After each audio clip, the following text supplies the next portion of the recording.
important best-selling book is his book on sorcery and witchcraft. That's what he really was known for. A lot of people don't know that that's his best-selling book, not the Bible. Yeah. King James also was a pedophile. A pedophile. So you're talking about a man that has no real morals, that is into dark energy and dark magic. And then, of course, he's now saw an opportunity to profit from. He goes, King James made a book about demons, and King James was into sorcery and magic. And I can tell that he's never read the book. So hold on, let me pull up a slide from the book. Give me this one actually. Upon the subject of how a convicted witch should be punished, James was emphatic. They fought to be put to death. So now, King James wrote this book, and King James didn't believe in magic and dark arts because King James said the people that do it ought to be put to death, which That's goes right. against what that man said. Read that part one more time. Upon the subject of how a convicted witch should be punished, And James King James was- said this. King James said this is how a witch should be punished. So if King James believed in witchcraft and King James was a witch, why is King James talking about punishing these people? That's This right right. here is in the book Demonology. That's how you know that that man's never read Demonology.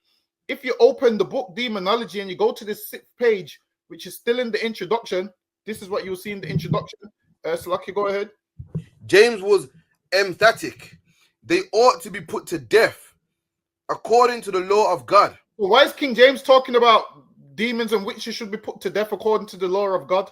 Which lets you know King James didn't believe in dark arts and magic like this man said. King James was punishing people that was doing those things. King James was punishing people that was fortune tellers, that was into witchcraft, that was doing all of those kind of things. He punished them, and he said that it's against the laws of God. That's what King James said. Go ahead.